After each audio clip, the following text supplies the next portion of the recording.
guys, today I'm going to be reacting to some scary stories. So yeah, and when my phone turned back, the world may never know. But this is by Seon. I think that's how you pronounce it. I'm 22, and this incident happened a year and a half ago. I had just moved into my first apartment and was in the process of moving in.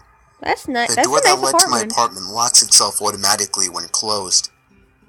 So, I was going to the entrance of the apartment complex to get my mail while talking on the phone with my friend. I returned to the apartment and sat on the bed while opening the mail while using the phone. I dropped the phone on the floor and it landed under the bed, so I had to lie on the floor and stretch for it. Okay. I saw something that caught my eye. What was it? There was someone under my bed. Holy crap! My eyes widened and I choked the urge to scream. That also scared me. The person under my bed was lying still with his back towards me and his head to his chest. That's creepy as heck. I couldn't see his face, and he didn't see me.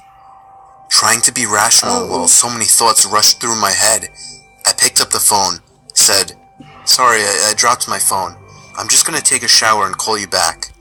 Oof. The bathroom is right by my bed, so I hastily walked in, quietly locked the door, turned the shower on, jumped out my window, and called the police. Smart move. They told me to wait nearby, but to go across the street and see if anybody comes out the door of the apartment complex. This was during the summer and it was still light out.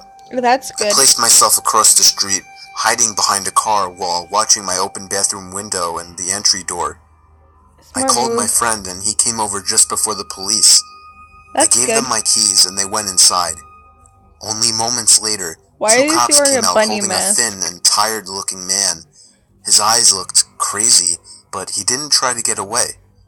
The policeman that stood beside me and comforted me while the police searched through my house told me that the man stood outside my bathroom door with one of my kitchen knives, waiting for me to come out.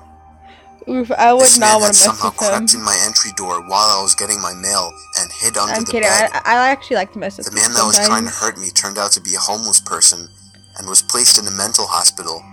Well, that's good. Well, remember to check under your beds. I'm just gonna go check under my bed very quickly. Oh my god, there's a... I'm kidding. Okay, on to the next story, and this is not it. Okay, so this is another story by the same person, Seon. It's called Hitchhiking Horror Story Animated. Now let's watch if it will go. So this was told to me by an old family friend, Nikki, numerous times as a kid growing up, as one of those life advice stories to keep in mind through the years. And to her credit, I've never forgotten it. Whenever anything associated with hitchhiking comes up, it always springs to mind, and probably always will. Even makes me a bit ill whenever I think about it, actually. She was a young woman in her mid-20s.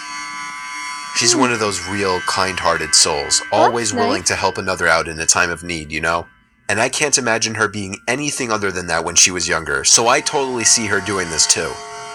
So driving into the city, which was about a 2-hour drive from town, she saw a man walking down the side of the road.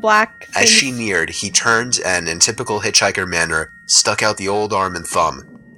Nikki, bless her heart, pulled over and asked him if he needed any help. She told me he was really polite, if not a bit shy, when he asked for a lift into the city. Nikki gave a smile and popped open the passenger door for the guy, who then tossed his bag into the back seat and buckled up for the ride ahead. Weren't those black things there before? They talked pleasantly for most of the trip. About friends, the news, etc. You know, happy small talk. She felt that they were getting along very well, and even bought him dinner at the pit stop a little over halfway there. Why are you having breakfast for dinner? She says he seemed really flustered and awkward when she paid. But one of the things they talked about was money, and how he was pretty damn strapped for cash, which was why he was hitchhiking in the first place. But he eventually relented, and they went on their way. As soon as they got into the city, he thanked her profusely for the ride and the food, and asked to be dropped off once they hit downtown. But what's the horror part? Before getting out, he asked for Nikki's phone number so he could contact her one day and maybe catch up. That's a little odd. Thrilled at the prospect of knowing how her new friend was faring, Nikki wrote it down for him and drove off with the warm feeling of having done a good deed. Why are those black things still there? Now, I'm sorry if you were expecting something creepy to have happened by now. But I think this is what freaked me out so much as a kid. What How happened? nice everything seemed to have worked out. Nikki gets this crease in her forehead and a funny look in her eye when she tells me this next part. What How a happened? week later she got a phone call from the same man she had picked up. He didn't let her get a word in edgewise after hello, and told her that she should thank God that she was raised so nice, because when he first got in the car, he was planning on murdering her once they got to that pit stop. That he was going to steal that car and dump her body in a ditch further down the road and go on his merry way. But after she talked with him so kindly and even treated him to dinner, with a smile on her face, he couldn't bring himself to do it. Oh, then He that's didn't think that he could live with himself after doing that to such a nice lady. The man's final words on the phone were, "Please, Nikki, please, never ever pick up another hitchhiker." Well, Then he hung up the phone. Thank God hitchhiking is no longer a thing. Where I'm from, if where you're from is they're still hitchhiking. This is a good lesson for you never to pick up a hitchhiker. And let's do one more story. Okay. Scary Christmas story animated. Did you ever used to have a fear of those guys who would dress up as Santa Claus in the mall or at... Yes, I did. Except there's this one time it was outside, and I can remember this crystal clearly. I can remember anything up to when I was 2 years old up to now. I just have that really good memory. I'm like one of those people with the really good memories. But right now, shut up and get Christmas to this. parties? Up until the age of about 8, I certainly did. I think I was 6 or 7 years old when me and my mom were walking through the mall with all of the Christmas festivities and decorations up. Festive bands playing jingle bells, a giant tree in the center of the mall, and of course a mall Santa sitting in a chair covered by a green blanket. There was a small line of kids and parents waiting to sit on the Santa's lap. Maybe 2 or 3 kids. My mom insisted I sat on his lap. Normally it would be the other way around, the kid begging the parent to sit on the lap. But she knew how shy I was. There wasn't anyone by the mall Santa's side, like one of those people who calls the next child up. It was just him. When I sat on the stranger's lap, he grabbed me by the chest and said softly in my ear, "What do you want for Christmas?" I think I said a Game Boy Advance. He laughed and assured me I would receive one.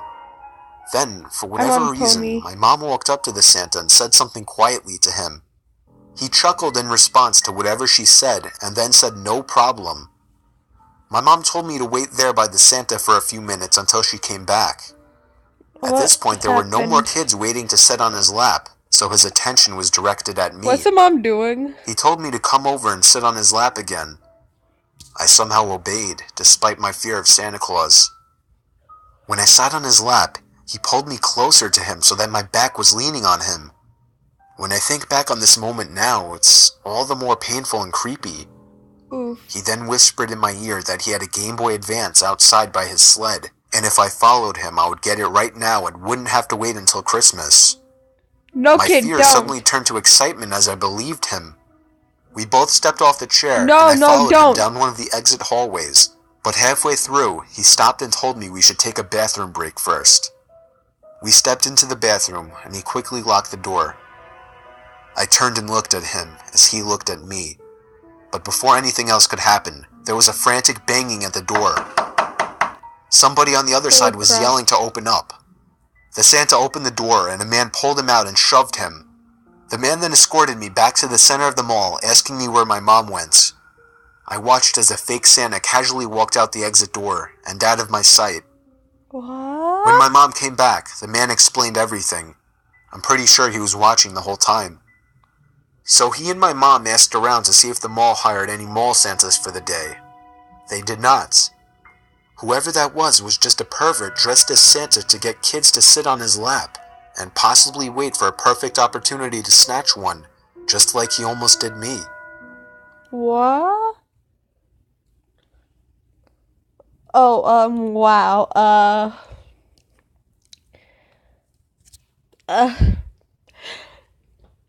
Reasons why I don't like to go on Santa's lap anymore. That's the whole reason why. No, it's never happened to me. I don't know why. I get a little embarrassed since, like, I'm almost 13. So, yeah. I'm gonna go cry now. I don't know how my childhood is just a whole lie. Well, guys, that's it for the video today. I hope you enjoyed. Please hit that like button, subscribe if you haven't, comment down below what you thought of this, and yeah, see you next time.